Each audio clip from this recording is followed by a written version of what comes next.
What's happening, Z-Pack? It's your boy, Z-Dog MD, or Z-Dog as they call me in Canada, the UK, and the rest of the civilized world. Today, I'm doing a show for the whole page, not just supporters. So if you are a supporter, use your inside voice, not the voice we use on the supporter page where the F-bombs go flying and career-ending statements are made. All right.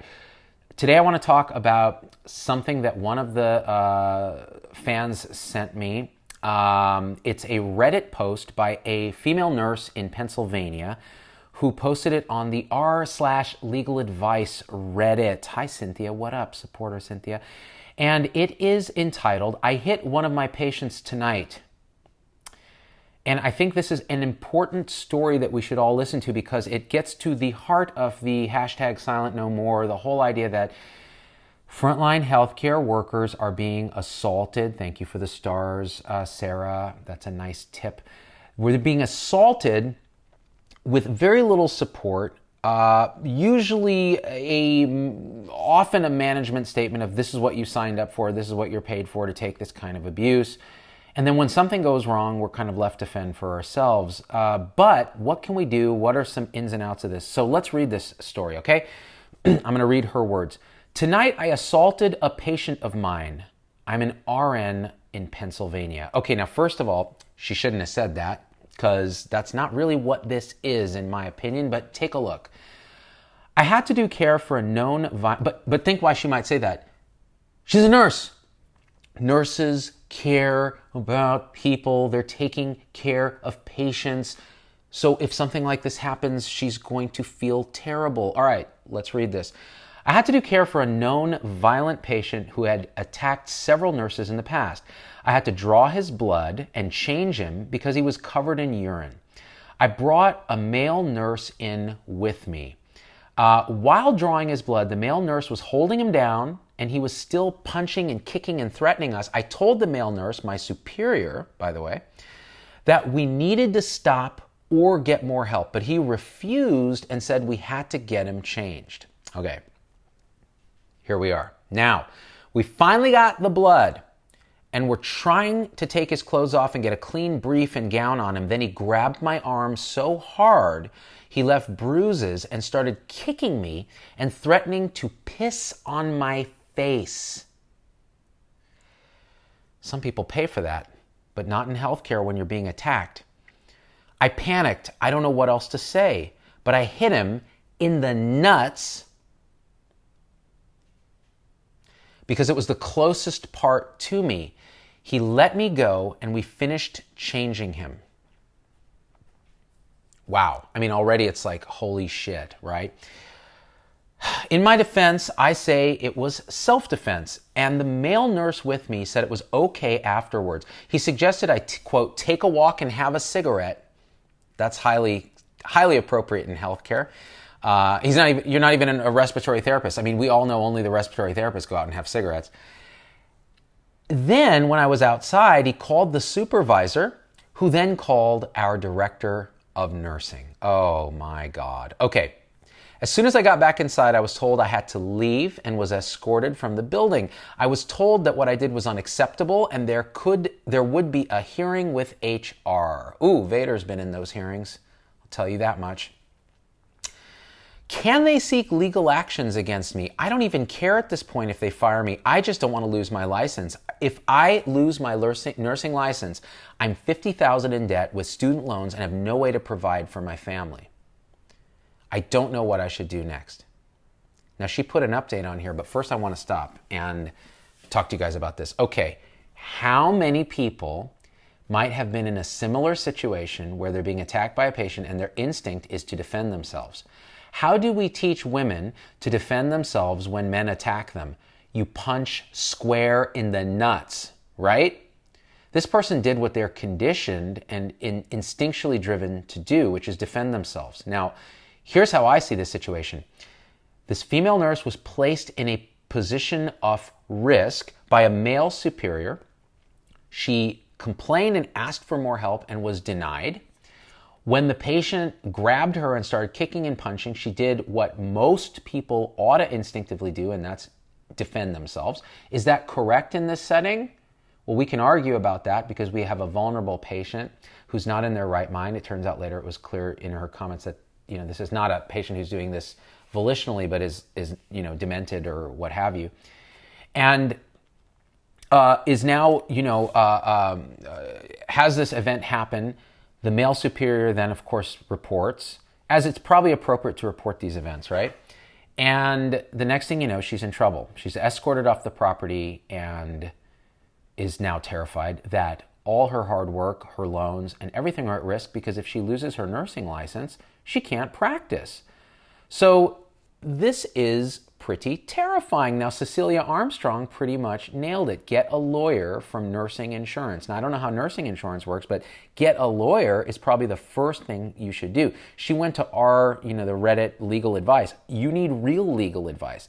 And on top of that, you need to talk to risk management at the hospital. On top of that, you need to document everything that happened as soon as it happens, ideally in the chart. If you can't do it in the chart, keep your own notes and documentation with names and everything.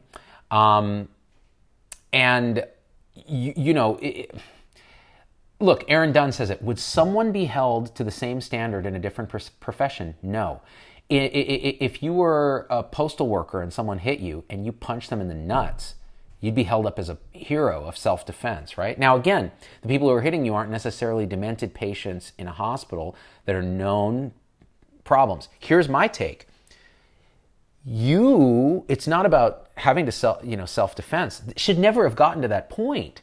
There should have been enough staffing, enough resources, enough support from the management and the superior nurse in that case to prevent this from having happened, or to have enough staff to restrain the patient so that no nut punching has to occur. Am I right?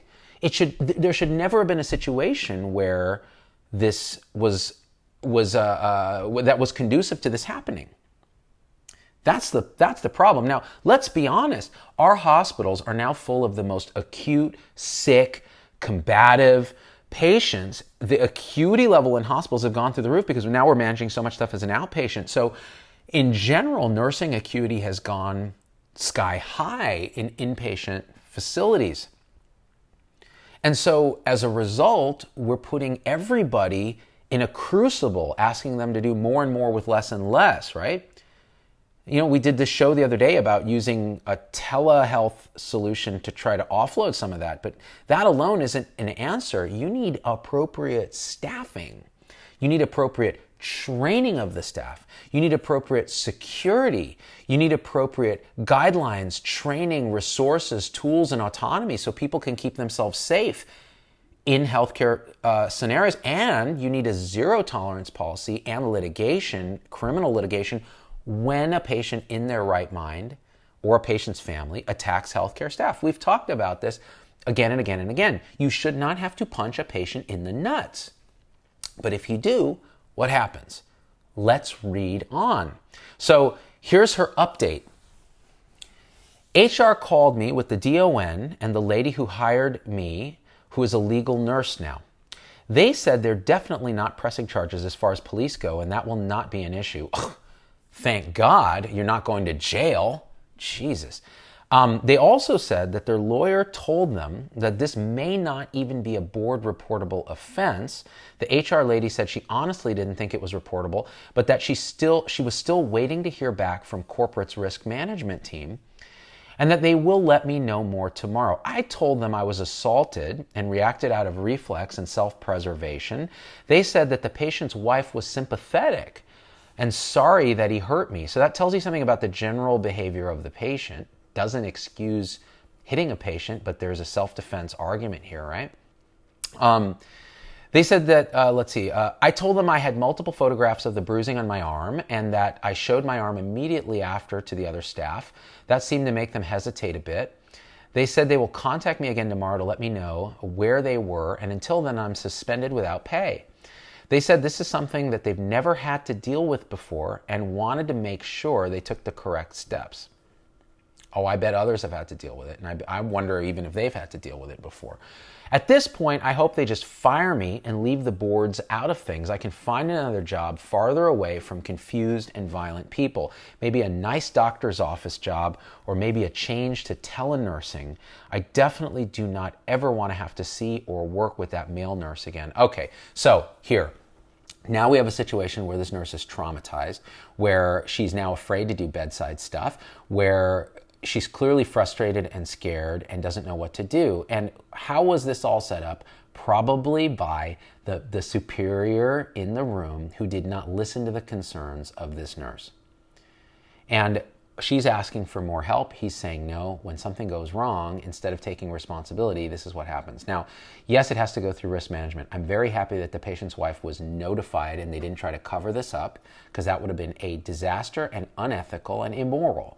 So it's good that family was brought in. Hopefully an apology was given, because that's appropriate. Again, this is a really illustrative case. Now, here's another thing. I'm not sure I would have gone to Reddit with this, because they can figure out what's going on. You have to be really careful. So my advice, if this happens to you, is number one, make sure you get good legal counsel using whatever you have, insurance, whatever it is. Talk to risk management, communicate, all right? And document everything. The second thing is try not to hit a patient. Probably not a good thing. I know she didn't intend to do this. I know she's acting in self-defense. Unless, you really feel like your life's in danger, in which case, I can't say this, but I would say you need to do what you need to do to keep yourself safe. Okay? You got kids, you got responsibilities, you got a life to protect. Many people in healthcare give up their own personal needs to take care of others, and they should not. You have to take care of yourself. I've said this before when I talked about the obesity crisis in nursing. Now there's a suicide crisis in nursing, which we're going to talk about on another show, recent articles that have come out about this. If we don't take care of ourselves, we cannot take care of others. Let's read some comments.